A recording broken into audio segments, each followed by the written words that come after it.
त्यामुळे ते मला निवडून देतात आणि तीच माझी खरी ओळख आहे. मी कुठल्याही प्रकारचं निवडणुकीला खर्च करत नाही. माझं तुम्हाला आताच्या जगात पटणार नाही, पण माझा निवडणुकीवरचा खर्च हा गेल्या 20-30 वर्षाचा माझा खर्च एक किरकोळ पैसे सोडलं, फॉर्म भरणे, ट्रॅव्हलिंग, तर माझा इतर माझा 1 रुपया सुद्धा खर्च नाही. काय बोलता? नक्कीच. म्हणजे हा जो लिगली जो खर्च म्हणजे निवडणूक कशी करू शकता की मी कशा प्रकारे निवडणूक लढतोय आणि कशा प्रकारची मला लोक निवडून देतात. त्यामुळे मी माझ्या विचारधारेच्या श्रद्धेवरच काम करतो आणि तीच माझी शक्ती आहे. त्यामुळे मी इतरांच्यावर टीका करणं किंवा त्यांना टार्गेट करणं याला महत्त्व देत नाही. नमस्कार, लय भारीमध्ये आपल्या सगळ्यांचं स्वागत.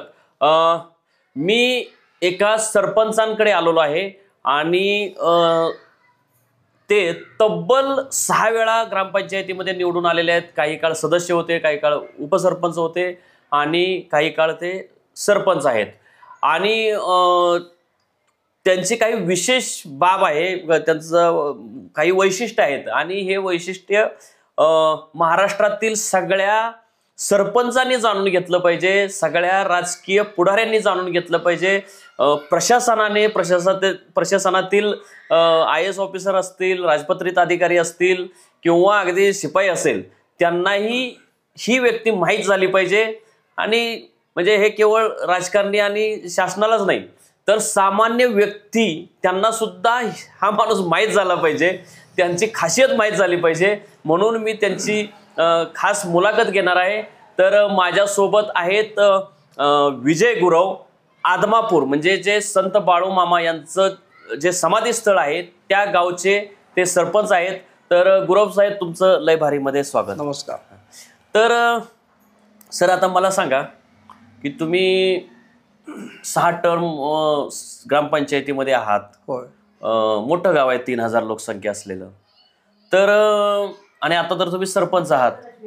तर मग सरपंच असल्यामुळे तुमच्याकडे बंगला नक्कीच असेल, तुमच्याकडे फॉर्च्युनर नाही पण त्या तोलामोलाची एखादी गाडी असेल, काही फ्लॅट असतील मुंबई पुण्यामध्ये, पैसा लय असेल तुमच्याकडे.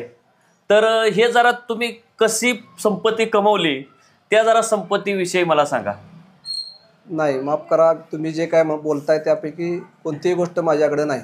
पण माझ्याकडं माणसांचं धन मात्र त्याच्यापेक्षा 10 पटीनं आहे. बर.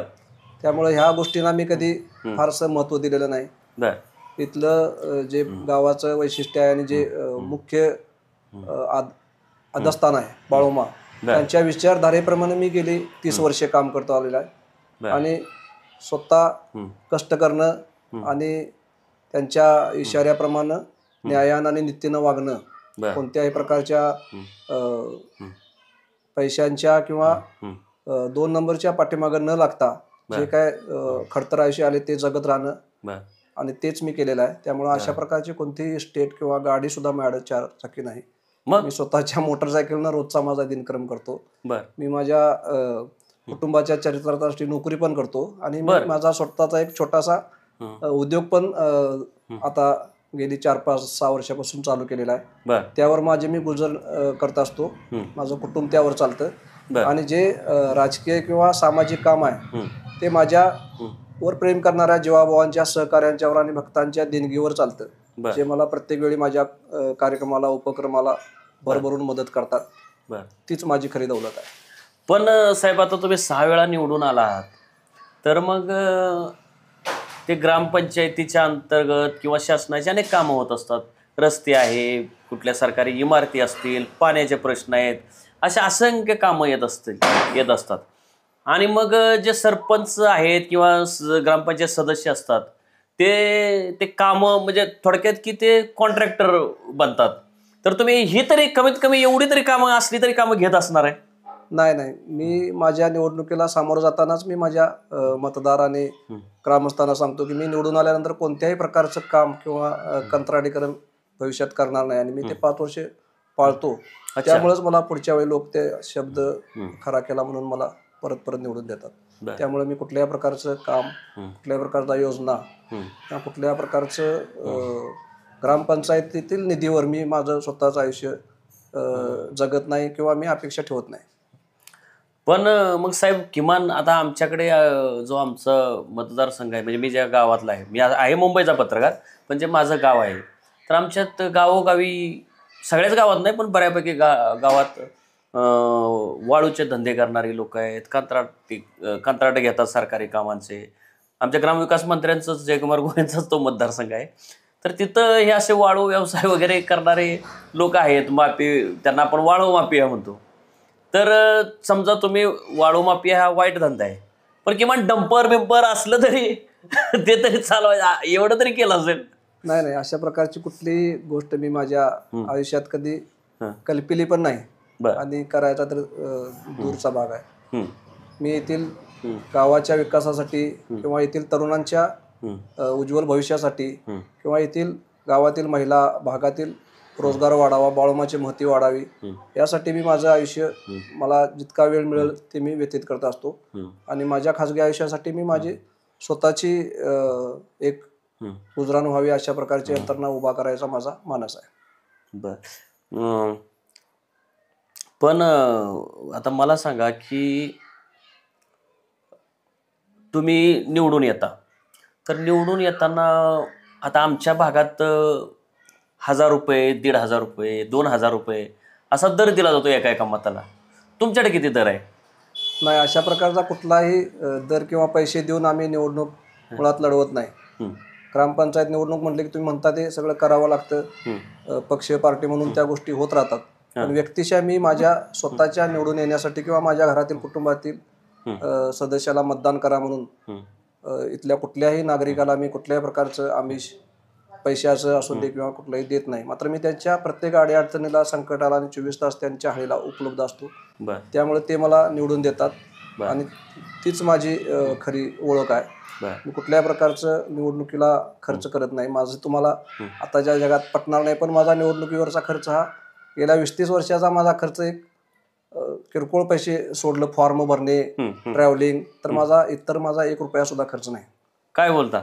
नक्कीच. म्हणजे हा जो लिगली जो खर्च म्हणजे निवडणूक कशी करू शकता की मी कशा प्रकारे निवडणूक लढतोय आणि कशा प्रकारची मला लोक निवडून देतात. मी याच्या आधी माझ्या घरातील सदस्यांचं मी 6 निवडून आलो. तर मी प्रत्येक वार्डातून म्हणजे एखादा वार्ड असतो तिथून निवडून येतात माणसं, पण मी कोणत्याही वार्डात जिथं कदाचित मी ज्या प्रवर्गाचं प्रतिनिधित्व करतोय ओबीसी, आज 1 नंबरला पडलं तर इथं, 2 नंबरला पडलं तर तिथं, 3 नंबर, जिथं माझे मतदारच नाहीत, माझ्या घरचे मतदार नाहीत, तिथं मला मतदान नाही, माझ्या पत्नीला मतदान नाही, तिथून सुद्धा मी निवडून आलेलो आहे. बरं, म्हणजे कुठल्याही वार्डात उभं राहिलं तरी गावातील कोणत्याही वार्डातून मी 2 वेळा 3 वेळा निवडून आलेलो आहे. म्हणजे वॉर्डचे लोक मतदारच म्हणत असतील आमचं नशीब आहे की तुम्ही त्यांच्या वार्डात. नक्कीच नक्कीच, ते म्हणतात की तुम्ही या वार्डातून उभा राहा, तुम्हाला आम्ही निवडून देतो. मी प्रचाराला सुद्धा फारसा वेळ देत नाही. माझ्या पक्षातील जे आम्ही पॅनल करतो त्यांच्या प्रचारासाठी मी वेळ देतो. माझ्या स्वतःच्या प्रचारासाठी एखादी फेरी, प्रचार फेरी किंवा घरात जाऊन सांगितलं की ते ठराविक मतदान करतातच, त्याचा मला खात्री आहे. आणि त्या याच्यावरच मी भांडवलावर मी निवडून येतो. पण आता ठीक आहे, तुम्ही आर्थिक घोटाळे काय करत नाही, खर्च करत नाही, परंतु लोकशाही आहे, एक सत्ताधारी पक्ष असतो, एक विरोधी पक्ष असतो. ते किमान विरोधकांची काठं काढायचं तरी काम करत असेल. जो विरोधात आहे त्याचे छक्केपंजे करणे, त्याची जिरवणे, आपल्या अजितदादाच्या भाषेत ते जसं बोलतात की तुझा कंड जिरवतो, तर तसं काहीतरी कंड जिरवण्याचं तरी काय काम करत असाल जे विरोधी आहेत? नाही नाही, नक्कीच या अशा प्रकारच्या विचारधारेत माझ्यावर कधीच प्रभाव पडत नाही, मी त्याला मानत पण नाही. निवडणूक झाल्यानंतर जे काय गावचे ग्रामस्थ आहेत किंवा जे काय विरोधात पॅनल असेल ते पण मी त्या गावचंच मानून मी त्यांचं काम करतो. मी येणाऱ्या प्रत्येकाचं कुठल्याही शासकीय योजना असतील किंवा अनेक त्यांना व्यक्तिगत दाखले, उतारे काय असेल ते मी मदत करतो. त्यामुळं कोणत्याही नागरिकाच्या मनामध्ये मी ह्या पार्टीचा त्या पार्टीचा असा मतभेद करत नाही. त्यामुळे मी अशा प्रकारचं कुठलंही राजकारण किंवा कुणालाही व्यक्तिगत टार्गेट न करता मी पुढे जात असतो. त्याचमुळं कदाचित मला वेळोवेळी ग्रामपंचायतला पॅनेल पण बदलावी लागतात, त्या पॅनेल त्या पॅनेल, त्यामुळे ती पॅनेल पण मला सामावून घेतात, प्रतिनिधित्व देतात. त्यामुळं सगळ्यांशी संबंध ठेवणं हेच मी माझं एक बेरीज मानतो. अच्छा, म्हणजे इथं पक्ष वगैरे असं नाही तर पॅनल आहेत, गटतट आहेत. नक्कीच. आणि ते तुम्ही कुठले सगळ्या गटांमध्ये असता, काम करत असतो. बर. पण समजा एखादा, आता ही लोकशाही आहे, तर कुणीही कुणावर टीका करू शकतो सनदशीर मार्गाने.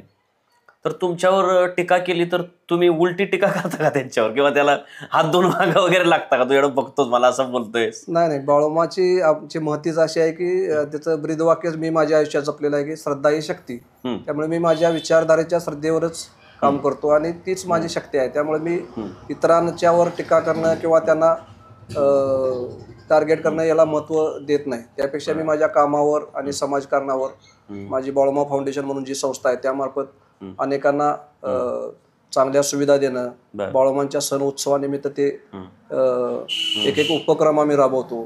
की बाळूमांचा जन्मकाळ असेल तर गेली 25 वर्षे आम्ही रक्तदान शिबिर भरवतो. बाळूमांची भंडारा यात्रा असेल तर संपूर्ण यात्रेला आम्ही मोफत अन्नछत्र देतो. बरोबर. बाळूमांच्या नावावर आम्ही शेती, शिक्षण, आरोग्य किंवा महिला क्षेत्रात काम करणाऱ्या माणसांना बाळूमा पुरस्कार देतो. आणि मरगुबाई मंदिरमध्ये जिथं 4 सप्टेंबर 66ला बाळूमांनी ध्येय ठेवला, तिथं प्रत्येक वर्षी आम्ही 4 सप्टेंबरला बाळूमामांचा त्यावेळचा अमृत प्रसाद, कन्याप्रसाद आम्ही सगळ्या भक्तांना वाटप करत असतो. हे आम्ही आमच्या फाउंडेशन मार्फत करतच असतो. मगाशी तुम्ही खाजगीमध्ये मला सांगितलं की काही शेतकऱ्यांसाठी उपक्रम राबवलेत, विधवा महिलांचा काहीतरी तुम्ही उपक्रम सांगितला होता. तर मला जे सांगितलं ते जरा प्रेक्षकांना सांगा की जे असे दीनदुबळे लोक असतील, वंचित आहेत, त्या अशा लोकांसाठी तुम्ही आतापर्यंत काय काय उपक्रम राबवलेत? हो, मी माझ्या व्यक्तिगत आयुष्यात मी माझा स्वतःचा वाढदिवस डिजिटल किंवा मेळावा घेऊन किंवा समारंभ करून किंवा शुभेच्छा स्वीकारून करत नाही. मी गेल्या आता सरपंच झाल्यापासून प्रत्येक वर्षी माझ्या वाढदिवसानिमित्त माझे जे जीवाभावाचे सहकारी आहेत, मित्र आहेत, ते मला छोट्या प्रमाणात निधी उपलब्ध करून देतात. तो मी चांगल्या कामासाठी वापरतो. म्हणजे इथून एक 25-30 किलोमीटर आमच्या मेगोली गावात धरण फुटला आणि तेथील 3 व्यक्तींचा मृत्यू झाला. त्यांना मी माझ्या वाढदिवसानिमित्त संकलित निधी 25,000 रुपये घरी जाऊन दिला होता. त्यानंतर आदमापूरमध्ये ज्या विधवा महिला आहेत त्या सर्वांना आम्ही जी पोस्टाची जी योजना आहे विमा, की 499 काय 599 रुपये असं भरल्यानंतर त्यांना 10 लाख रुपयाचा विमा मिळतो, विमा कव्हर मिळतं. तर ते 29 महिलांचा विमा आम्ही त्यांना इथं उतरून दिला होता. अशा प्रकारे मी जे काय सामाजिक उपक्रम आहे ते वाढदिवसानिमित्त मी शालेय विद्यार्थी, शाळेच्या ह्याच्यासाठी मी आवाहन करत असतो आणि त्या पद्धतीने मी माझा वाढदिवसाची रक्कम सामाजिक कामासाठी देत असतो. तुम्ही मगाशी सांगितलं की तुम्ही बाळूमामा मंदिराचं जे प्रमुख ट्रस्ट आहे तिथं सुद्धा सरपंच म्हणजे पदसिद्ध सदस्य आहात सरपंच म्हणून. तर तिथले काय अनुभव? तिथं तर मोठा खजिना असेल तिथं काय मान तुम्ही नजल घेत, ते तरी देत असतील. नाही, बाळूमामांच्यावर श्रद्धा ठेवून मागच्या पिढीपासून तिथं काम करणारी माणसं असल्यामुळं तिथं खजिना बराच आहे. पण तिथल्या बाळूमाच्या काठीचा धाक त्यांना असल्यामुळं तेथील कोणतेही विश्वस्त त्या खजिन्याकडे लक्ष ठेवून काम करत नाही. त्यामुळं मी सुद्धा तिथं एक गावाच्या विकासासाठी काय मागता येईल, तिथल्या रोजगाराविषयी काय वाढ होईल किंवा तिथल्या स्वच्छतेविषयी, भक्तांच्या सोयीसुविधांसाठी जे काय करता येईल त्यासाठी मी सतत मागण्या आणि प्रयत्न करत असतो. आता मला सांगा की तुम्ही एवढ्या मोठ्या गावचे सरपंच आहात, एवढं मोठं देवस्थान आहे, तर आता सगळेच सरपंच किंवा बहुतांश, सगळे नाही पण बरेच जण, आता कुणी BJP मध्ये आहे, कुणी एकनाथ शिंदे गटात आहे किंवा कुणी अजितदादा गटात आहे. तर तुम्ही ह्या तिन्हीपैकी कुठल्या तरी एका पक्षात असणार, कारण विरोधी पक्षात राहून ह्यांचं म्हणणं असतं की काही फायदा नाही, सत्ताधारी पक्षात गेलं पाहिजे. तर त्याच्यामुळे तुम्ही नक्कीच ह्या तिघापैकी एका पक्षात असाल. नाही, ह्या तिन्ही पक्षांशी आणि तिथल्या स्थानिक नेतृत्वाशी आमचे चांगले संबंध आहेत. पण स्थानिक येथील राजकीय गटतट बघता मी या तिन्ही पक्षातील कुठल्याही गटाचं प्रथम ह्याला येऊन नेतृत्व करत नाही. मात्र इथले जे स्थानिक लोकप्रतिनिधी आहेत, जे विद्यमान आमदार आहेत, शिंदे गटाचे मंत्री आहेत, त्यांच्याशी आमचं चांगलं संबंध आहे आणि त्यांच्याकडूनही आम्हाला चांगल्या प्रकारचं सहकार्य होत असतं. आणि येथील जे विरोधी गटात असणारे शरद पवार गटाचे जे आणि उद्धव ठाकरे गटाचे जे उमेदवार होते त्यांच्याशी आमचं एकदम घनिष्ठ नातं आहे. त्यामुळं गटतट न पाहता आम्ही सर्वांशी संबंध ठेवून असतो. तुम्ही कुठल्या पक्षात आहात? आता सध्या आम्ही राष्ट्रवादी शरद पवार गटाच्या भूमिकेतून आम्ही इथं काम करत आहे. अच्छा, म्हणजे तुम्हाला शरद पवार म्हणजे राष्ट्रवादी शरदचंद्र पवार पक्ष यांचे विचार म्हणजे भावलेले आहेत किंवा पटलेले आहेत? हां, महाराष्ट्राचं एक जाणतं नेतृत्व म्हणून आम्ही त्यांच्या विचारधारेशी आणि इथले स्थानिक आमचे नेते जे इथले जिल्ह्याचे प्रमुख आहेत KP पाटील, त्यांच्यासोबत आमची वाटचाल सुरू असते. बर, म्हणजे तुम्हाला असं कधी वाटलं नाही की आपण शरद पवारांच्या पक्षाला सोडून जाऊया त्या तिन्हीपैकी एका पक्षात? नाही, अशा प्रकारच्या ऑफर येत असतात, अशा प्रकारच्या भूमिका पण वेगवेगळ्या स्तरावरून आमच्याकडे येत असतात, पण अशा प्रकारचा विचार आम्ही केलेला नाही. बर, म्हणजे तुम्ही पहिल्यापासून कुठल्या पक्षात आहात? काँग्रेस आणि जी मूळ काँग्रेसचीच विचारधारा आणि त्यानंतर राष्ट्रवादी या विचारधारेशीच आम्ही सोबत आहे. अच्छा, म्हणजे पहिल्यांदा काँग्रेसमध्ये होता आणि ज्यावेळी राष्ट्रवादी फुटून म्हणजे शरद पवार बाहेर पडले त्यानंतर काही काळात तुम्ही राष्ट्रवादी बरोबर आला आणि त्यांच्यासोबतच प्रामाणिक आहात. हो. बर, शरद पवार साहेब तुम्हाला ओळखतात का? नाही, किंवा सुप्रियाताई? लांबून सभा मेळावं किंवा स्थानिक मंदिराच्या बाळोमाच्या दर्शनासाठी कोण आले तर अजितदादा वगैरे त्यांची आमची भेट होते. बर, हस्तांदोलन होतं. आता परवाच राम शिंदे आले होते, त्याच्या आधी रोहित पवार आले विधान होते. परिषदेचे सभापती जे येतात त्यांच्याशी बाळोमाशी दर्शन देण्याच्या निमित्तानं माझा सहवास येतो आणि त्यावेळेस आम्ही माझ्या गावासाठी काय फायदा होईल, एखादा निधी वगैरे मागून त्यांना पत्र देऊन त्याचा फायदा मी करून घेत असतो. जसं आम्हाला रोहित पवारांनी आपला पाण्याची टाकी दिली, राम शिंदे आता परवा साहेब आले होते, ते म्हणले आम्ही वार्षिक निधी देऊ. अशा प्रकारच्या भूमिका मांडत माझं सर्वच राजकीय पक्षांची बाळोमाला आलेल्या अगदी राज्याच्या नेतृत्वाशी सुद्धा संबंध येत असतात. एकनाथ शिंदेंनी मुख्यमंत्री असताना तुम्ही म्हणालात की काय 700 कोटीचा आराखडा तयार केलाय? आराखडा ही इथली आता गरज बनलेली आहे. इथलं जर वाढतं प्रस्थ लोकांच्या संख्ये बघतं तर बघितलं तर ती काळाची गरज बनल्यामुळे आता इथले विद्यमान लोकप्रतिनिधी आणि मंत्री, आता आरोग्यमंत्री, ती भूमिका घेऊन जात आहेत आणि मी त्यांच्याबरोबर बाळोमाच्या विकासासाठी आणि आराखड्यासाठी त्यांच्या सोबतच आता मी त्या विषयावर काम करत आहे. म्हणजे थोडक्यात असं की ह्या गावच्या विकासात तुम्ही निस्वार्थीपणे योगदान देता, मंदिर महत्वाचं आहे, तीर्थस्थान आहे, त्याच्यात योगदान देता आणि ते योगदान देत असताना तुम्हाला सर्व पक्षीय लोक मदत करतात आणि तुमचं स्वार्थ नसल्यामुळे तुम्हाला काही अडचण येत नाही, म्हणजे असं कुठल्या पक्षाचं कुठल्या नेत्याचं वगैरे कधीच येत नाही.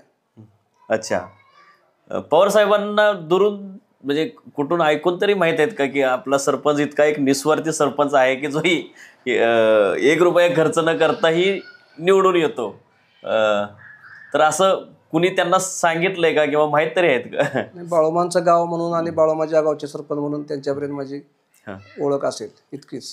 बर, आता मला सांगा की सरपंच म्हणून आपली म्हणजे आजच आपली खरी ओळख झाली, पण आपण जवळजवळ 5-6 तास आहोत एकत्र. तर मी देवस्थानच्या माध्यमातून आलो, बाळूमामाच्या माध्यमातून, आणि सरपंच हे नंतर समजलं.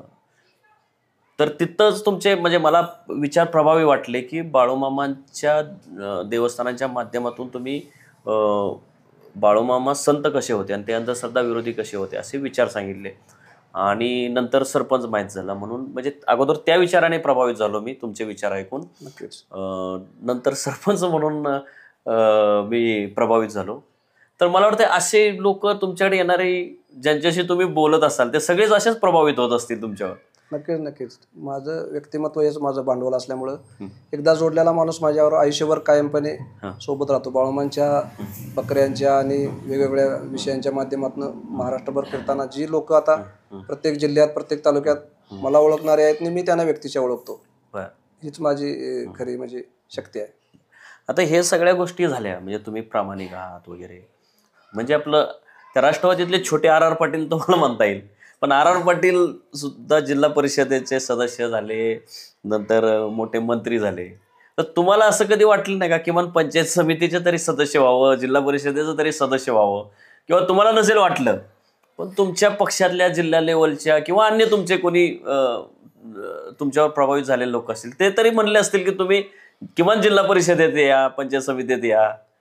नक्कीच. माझ्यासोबत असणाऱ्या माझ्या जीवाभावाच्या सहकार्यांची ती इच्छा असते. प्रत्येक निवडणुकीला ती सहकारी संस्था असते, पंचायत फॉर्म भरणे, मागणी करणे, इथपर्यंत आम्ही वेळोवेळी प्रयत्न करत असतो. अगदी त्याच्या अधिकृत उमेदवारी जाहीर होण्यापर्यंतच्या आम्ही प्रक्रियेपर्यंत गेलेलो आहे काँग्रेसमध्ये असताना. पण अजून उमेदवारी कोणत्याही पक्षाची किंवा अधिकृत आम्हाला न मिळाल्यामुळे आम्हाला तिथं जाता आलं नाही. मात्र भविष्यात एखादी संधी आली तर आम्हाला जिल्हा परिषद किंवा पंचायत समिती किंवा एखाद्या चांगल्या सहकारी संस्थेवर काम करण्याची संधी बाळूमामा देतील याच्यावर माझा विश्वास आहे.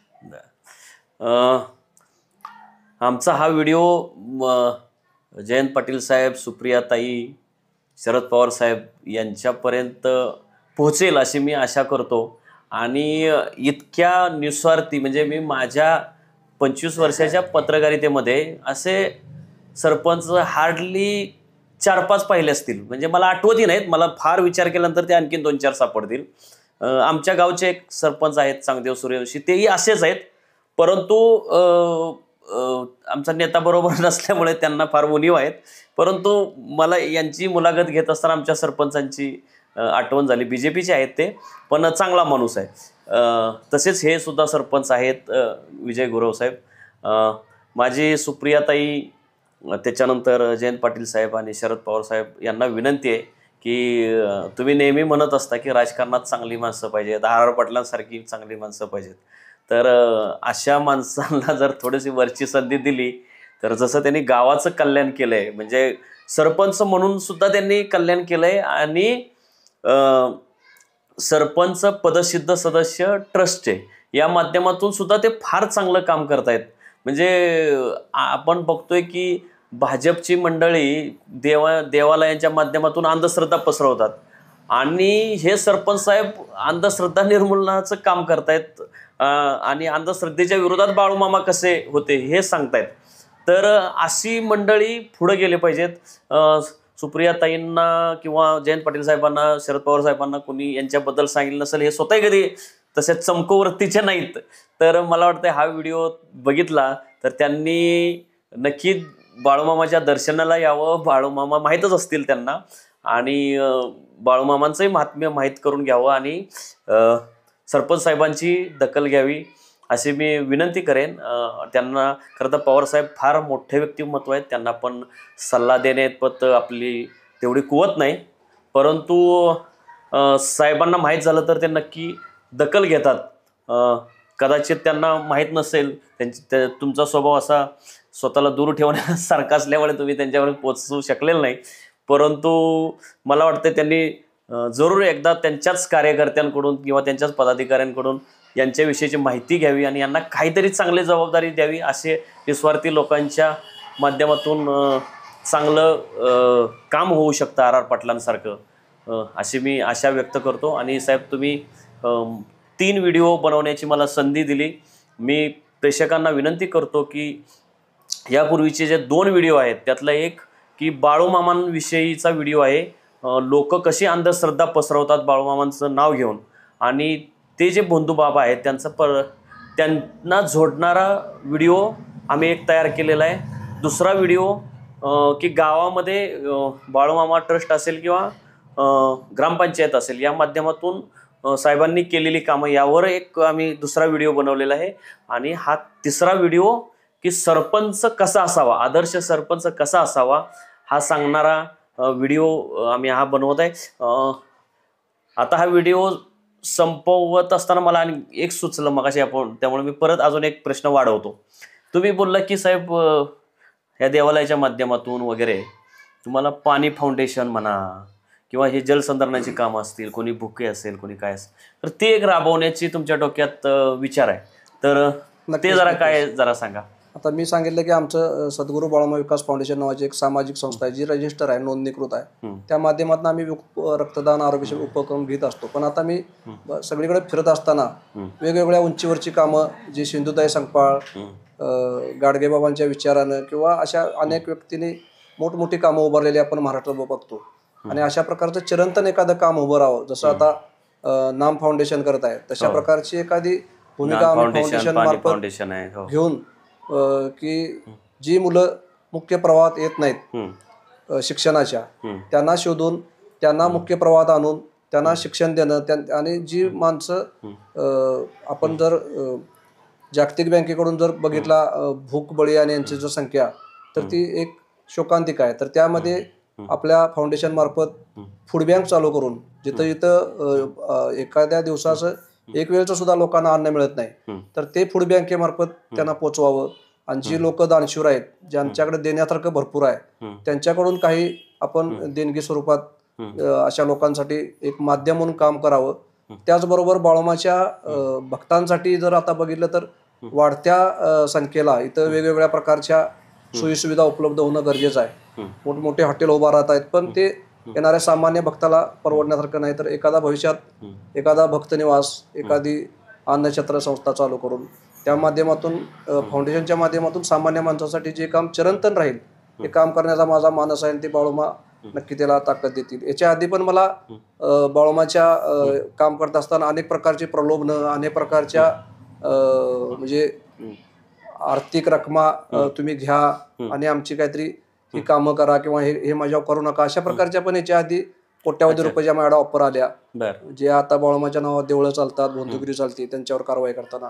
पण मी आजपर्यंत बाळोमामांना भिवून किंवा त्यांच्या विचारधारेचा मान राखून अशा प्रकारच्या यांना मी धुडकावून लावलेला आहे. त्यामुळं भविष्यात मी ज्यावेळी आवाहन करेल त्यावेळेला लोक अगदी मला 100 रुपये पासून सुद्धा देणग्या देतील आणि लाखो रुपये देतील. वेगवेगळ्या संस्था आहेत, CSR फंड आहे, त्यातूनही मोठं काम फाउंडेशन मार्फत करायचा माझा मानस आहे. ही एक माझी संकल्पना आहे. धन्यवाद सर, तुम्ही फार सरपंच म्हणून फार अनमोल माहिती प्रेक्षकांना दिली. तुमचे आभार. धन्यवाद. तुम्ही आलात आणि माझ्यासारख्या सामान्य सरपंचाचे इतका वेळ तुमच्या चॅनल दिला त्याबद्दल सामान्य नाही, तुम्ही फार असामान्य आभारी आहे.